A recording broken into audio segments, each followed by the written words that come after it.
Hello friends, I Trapti Saini, Assistant Professor in Biani Girls B.Ed College. Welcome to all. Today I am discuss about the phases of teaching. Teaching का अर्थ होता है शिक्षा प्रदान करना या ज्ञान देना। शिक्षण एक वह प्रक्रिया है जिसमें अध्यापक और छात्र के मध्य अंतःक्रिया चलती रहती है। शिक्षण के दौरान इस प्रकार की बहुत सारी क्रियाएं होती हैं जिसके के द्वारा एक शिक्षण कार्य संपूर्ण होता है। शिक्षण की प्रक्रिया में इन क्रियाओं का विशेष महत्व होता है क्योंकि इन क्रियाओं के बिना हम छात्र को कुछ सिखा नहीं सकते। इन क्रियाओं को, इन अवस्थाओं को हम 3 भागों में बांटते हैं। इनमें सबसे पहली अवस्था है प्री एक्टिव स्टेज अर्थात पूर्व क्रिया अवस्था। सेकेंड नंबर की स्टेज है इंटरएक्टिव स्टेज मतलब अंतःक्रिया अवस्था।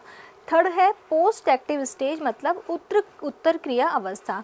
इन तीनों क्रियाओं के बिना या इन तीनों अवस्थाओं के बिना एक शिक्षण कार्य पूर्ण नहीं हो सकता। अर्थात एक शिक्षण की प्रक्रिया में या एक शिक्षण को पूर्ण करने के लिए अध्यापक को इन तीनों स्टेजेस को यूज़ में लेना पड़ता है। अब हम बात करते हैं फेजेस ऑफ टीचिंग की, जिसमें फर्स्ट नंबर पर है प्री एक्टिव स्टेज। जैसे कि इसमें नाम से ही पता चल रहा है, प्री एक्टिव स्टेज मतलब यह शिक्षण प्रारंभ करने से पहले अध्यापक जो प्लानिंग करता है उस स्टेज को हम बोलते हैं प्री एक्टिव स्टेज।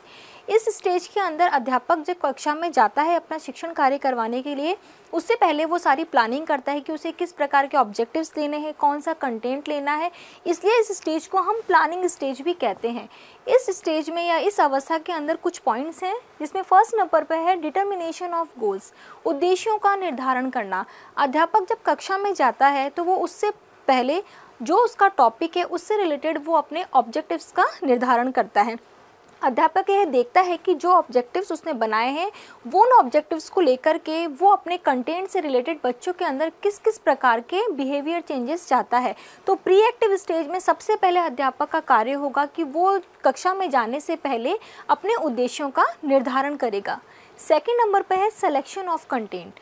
ऑब्जेक्टिव्स का निर्धारण करने के बाद में वो अपने कंटेंट को सेलेक्ट करता है कि उसे आज कौन सा कंटेंट छात्रों के सामने डिलीवर करना है। थर्ड नंबर पर है sequencing the element of content. जो कंटेंट टीचर ने लिया है कक्षा में डिलीवर करने के लिए, उस कंटेंट से रिलेटेड वो एक सीक्वेंस बनाता है। उसी सीक्वेंस के अकॉर्डिंग वो अपने कंटेंट को छात्रों के सामने पेश करता है जिससे कि उसकी टीचिंग बहुत इफ़ेक्टिव हो सके। नेक्स्ट है decision making about the strategies of teaching. इसके अंदर वो क्रिया आती है जिसमें अध्यापक कक्षा में जाने से पहले जो उसने कंटेंट लिया है, जो गोल्स उसने लिए हैं, उन कंटेंट के अकॉर्डिंग वो यह देखता है कि मुझे कौन कौन सी टेक्निक्स, कौन कौन सी स्ट्रेटजीज़ हैं जो मुझे अपनी टीचिंग के दौरान रखनी है। जैसे कोई मेथड, कौन सा इस कंटेंट को उसे किस मेथड से पढ़ाना है, कौन सी टेक्निक इस कंटेंट के लिए यूज़ करनी है। तो ये सारी प्लानिंग का स्टेज है। इसके अंदर वो ऑब्जेक्टिव्स को सेलेक्ट करेगा, कंटेंट का सिलेक्शन करेगा, कंटेंट जो लिया है उनको सीक्वेंस में जमाएगा और उस कंटेंट से रिलेटेड जो भी मेथड उसको यूज़ लेना है वो सारा कार्य अध्यापक प्री एक्टिव स्टेज के अंदर करता है। इसीलिए इसे हम प्लानिंग स्टेज भी कहते हैं। पूर्व क्रिया अवस्था के बाद आती है इंटरएक्टिव स्टेज, जिसे हम बोलते हैं अंतःक्रिया अवस्था। पूर्व क्रिया अवस्था में अध्यापक ने कक्षा में जाने से पूर्व का कार्य किया था। अंतःक्रिया अवस्था एक वह अवस्था होती है जिसमें कक्षा में अध्यापक टीचिंग के दौरान जो इंटरेक्शन करता है वो स्टेज हमारी कहलाती है इंटरएक्टिव स्टेज। इस स्टेज के अंदर अध्यापक कक्षा में जाने के बाद और जब तक छात्रों को वो लर्निंग नहीं करवा देता तब तक की जो स्टेजेस होती हैं वो सारी हमारी कहलाती है इंटरएक्टिव स्टेज। इस अवस्था में भी अध्यापक कुछ कार्य करता है जिनमें फर्स्ट नंबर पर sizing up of the class, second है डायग्नोसिस ऑफ लर्नर और थर्ड है एक्शन और रिएक्शन। पहले पे हम डिस्कस करते हैं sizing up of the class अर्थात कक्षा के आकार की अनुभूति। इसके अंदर अध्यापक जब कक्षा में जाता है तो वो सबसे पहले क्लास में जाकर के अपनी पूरी क्लास को देखेगा। वो देखेगा कि क्या क्लास मेरी सही रूप से अरेंज है, अर्थात कक्षा के आकार को वो अनुभूत करेगा, मतलब उसको फील करेगा कि मेरी क्लास किस तरीके से अरेंज है। सेकेंड नंबर पर है डायग्नोसिस ऑफ लर्नर। इस अवस्था के अंदर या इस के अंदर, इस स्टेज के अंदर अध्यापक ये देखता है डायग्नोसिस ऑफ लर्नर, अर्थात वो अधिगमकर्ताओं का डायग्नोसिस करता है। वो छात्रों के पूर्व ज्ञान के आधार पर, उनकी रुचियों, उनके इंटरेस्ट, उनके एटीट्यूड के आधार पर वो लर्नर्स का निदान करता है कि कौन कौन सी समस्याएं हैं। बच्चों को वो कंटेंट पढ़ाता है और जो बच्चों की समस्या है बच्चे उनसे प्रश्न पूछते हैं, अध्यापक उनसे प्रश्न पूछते हैं और वो उनका जवाब देता है। इस प्रकार एक अध्यापक और छात्र के मध्य में इंटरेक्शन चलता रहता है। थर्ड नंबर की स्टेज है हमारी एक्शन और रिएक्शन, क्रिया और प्रतिक्रिया। अध्यापक जिस प्रकार की क्रिया करता है विद्यार्थी उसके अकॉर्डिंग रिएक्शन करते हैं, प्रतिक्रिया करते हैं। इसमें फर्स्ट नंबर पर है सिलेक्शन ऑफ स्टिमुलाई। अध्यापक रिएक्शन करने के लिए या एक्शन करने के लिए स्टिमुलस का सिलेक्शन करेगा, अर्थात जो उद्दीपन वो छात्रों को देना चाहता है उस उद्दीपन का वो सिलेक्शन करेगा।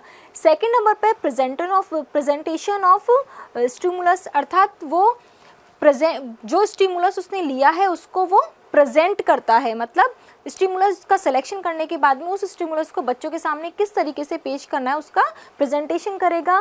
थर्ड नंबर पर है फीडबैक एंड रिइंफोर्समेंट। अध्यापक बच्चों को स्टिमुलस देने के बाद वो उनका फीडबैक लेता है और उनको रीइंफोर्समेंट भी देता है कि जो बच्चे जिन प्रश्नों का, यदि जैसे अध्यापक ने बच्चे से कोई प्रश्न पूछा है वो उसके लिए एक उद्दीपन है और बच्चे उसके प्रति किस तरीके का रिएक्शन करते हैं, यदि बच्चों का रिएक्शन अच्छा होता है तो अध्यापक उनको रीइंफोर्समेंट देता है। ये स्टेज हमारी है इंटरएक्टिव स्टेज, जिसके अंदर इंटरेक्शन चलता रहता है। थर्ड स्टेज है हमारी पोस्ट एक्टिव स्टेज, उत्तर क्रिया अवस्था।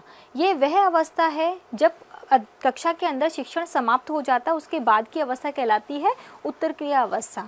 उत्तर क्रिया अवस्था में अध्यापक छात्रों का मूल्यांकन करता है, उनसे प्रश्न पूछता है और उसके आधार पर वो ये भी पता लगाता है कि मेरी इवैल्यूएशन टेक्निक्स कितनी अच्छी हैं और मेरी टीचिंग टेक्निक्स में कहीं कोई मिस्टेक तो नहीं। अर्थात उत्तर क्रिया अवस्था एक वह अवस्था है जिसमें छात्रों के इवैल्यूएशन के साथ साथ अध्यापक स्वयं का भी इवैल्यूएशन करता है।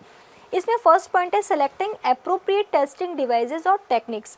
इसके अंदर अध्यापक जो है वो अच्छी टेक्निक्स का और डिवाइसेस का सिलेक्शन करता है जिनके आधार पर उसको छात्रों का इवैल्यूएशन करना है।